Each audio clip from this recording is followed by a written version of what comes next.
Welcome to Kush News, the newscast of the African diaspora. I'm your anchor, Ochanda, daily bringing you the top stories from Africa and the Caribbean. Let's take a look at today's news on Thursday, July 20th, 2023. We go to Kenya, where maandamano has returned. Kenya on Thursday remained tense as the opposition, led by Raila Odinga, vowed to proceed with its three-day anti-government protests. President William Ruto's administration's failure to tackle the escalating cost of living and high inflation challenges is among the coalition's grievances driving them to the streets. Dubbed the Sufuria movement, the coalition of Azimio went ahead with their protests across various regions of the country on Wednesday, despite the government's ban on such demonstrations. On Tuesday, Martha Karua, the principal for the Azimio political group, encouraged the youth to participate actively and demonstrate strongly in their cause. She stressed that the government would only take the necessary action if the youth and Kenyans at large continue to heed the coalition's call to protest and express their anger and frustrations. She stated, "We encourage Kenyans to continue picketing, demonstrating, and protesting in their own ways in their local areas in as much as they can." In a response to the call, youths from various regions of the country, including Kisumu, Nakuru, and Kisii counties, subsequently took part in the banned protests. The demonstration simultaneously led to clashes with police as the youth expressed their discontent with the situation for a better part of their day. During the confrontations, the police engaged with protesters, resulting in the tragic loss of 3 lives from gunshot wounds and numerous others sustained injuries. Some parts of the country also witnessed significant destruction during its incidents. In contrast to previous demonstrations, the protests held on Wednesday in Nairobi and other towns appeared to be less intense. Although the Azimio leader Raila Odinga was missing in action, he did not actively participate in the protests. In a statement released, Karua acknowledged that despite Raila's absence, the protests have been deemed successful. Following his 5th defeat in the 2022 presidential election, Raila Odinga has organized multiple rounds of protests against the government since March of this year. Raila's loss to President Ruto was a close one, with a narrow margin of over 200,000 votes separating the two candidates. But amongst the grandstanding, religious leaders have been at the forefront in calling a truce between the two leaders of both the national government and the opposition. The bishops have encouraged President Ruto to appeal the suspended Finance Act of 2023, stated that it has acted as a catalyst for the ongoing demonstrations. Kenya's Ministry of Foreign Affairs on Wednesday made an appeal to the international community, urging them to consider imposing travel sanctions on leaders responsible for orchestrating violent protests in the country. Tomorrow will be the 3rd planned day of maandamano. Those in Kenya, let us know if you plan on going to the 3rd and final day of the 3-day maandamano. Stay in the East African region, where we go to Sudan, where fighting has resumed in Khartoum. Airstrikes and street battles shook Sudan's capital of Khartoum and a major city in the south on Thursday. Fighting between the Rapid Support Forces and the regular National Army, led by feuding generals, has killed at least 3,000 people and displaced well over 3 million since April 15th. Army jets on Thursday were striking paramilitaries who were responding with anti-aircraft fire. In Khartoum South, witnesses reported 3 air raids in the early morning. The conflict pits Army Chief Abdel Fattah al-Burhan and his former deputy Rapid Support Forces commander Muhammad Hamdan Daglo, aka Hameti. Burhan on Tuesday appeared in a rare video footage shortly after an audio recording of Daglo was released. In the video clip of less than 1 minute, Burhan is carrying a pistol with an automatic rifle and donning a t-shirt and cargo pants. The massive complex in the central Khartoum has been the site of frequent clashes between the warring sides.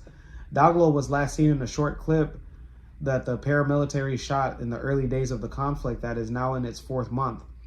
But he has released several audio recordings since, including the latest one on Monday evening, which he told Sudanese that he was willing to choose peace but remained ready for war.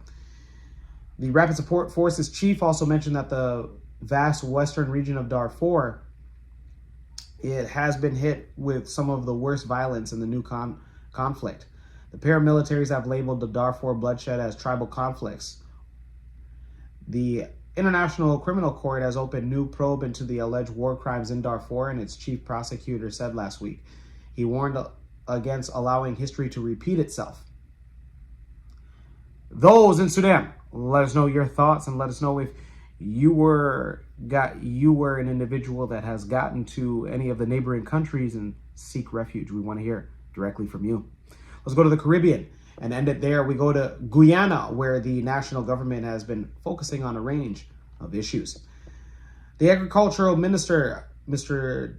Mustafa, said that the government of Guyana has aligned the country's national development pathway to focus on a priority of areas such as food security, climate change, and agriculture, as it works towards financially achieving the Sustainable Development Goal for the United Nations Zero Hunger Program. The minister made this disclosure on Tuesday this week during a meeting with the Director General of the Inter-American Institute for Cooperation on Agriculture. The hybrid meeting took place in Costa Rica, which was hosted by the Inter-American Board of Agriculture to explore cooperation opportunities and discussions of visions and perspectives of the Agricultural Center. Minister Mustafa, in his virtual address, spoke about Guyana's role in CARICOM as it relates to guiding the regional food and nutrition security agenda, and how these efforts tie into the United Nations Sustainable Development Goals. The minister also said that a targeted approach is necessary when addressing food and nutrition security, which he explained involves the integration of health and education, along with technology.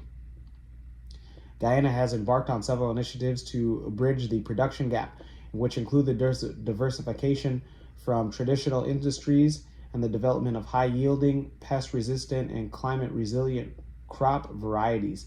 There have been several agricultural input support programs for farmers, such as fertilizer and seed distribution exercises. Investments have also been made to upgrade infrastructure to support the agriculture sector, such as drainage and irrigation structures. Those in Guyana, let us know your thoughts on the government doing its best to work on the agriculture center so you guys can continue to feed yourselves. When we come back, we'll have today's African Proverb of the Day. Don't go anywhere. What's going on? I'm MC Cadero, and I'm here at a graduation party. Double graduation party that I was booked for. That's right, you can also book me with 15 years experience. It's www.mccadero.com. See you soon. Welcome back.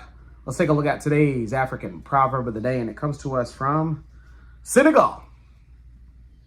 Hey lady, drop it down. Just wanna see you touch the ground. Don't be shy, girl, go bonanza. Shake your body like a belly dancer. What's going on, Akon? Akon of Senegal. And it reads, the chameleon changes color to match the earth. The earth doesn't change colors to match the chameleon. Once again, the chameleon changes color to match the earth. The earth doesn't change colors to match the chameleon. Senegalese proverb. Let me talk to you, young man. This is a proverb, and I'm going to take it for, dating advice. Remember, you're the man. She should be changing her lifestyle for you. Just remember, you're the leader of the relationship, so take note. Let me know your interpretation of today's African Proverb of the Day, as well as your thoughts, views, questions, comments, and concerns on the top stories. Don't forget to like, subscribe, hit that notification bell for today and any other day that we upload material. For Kush News on Kush Convos TV, I'm Ochanda. We'll see you soon.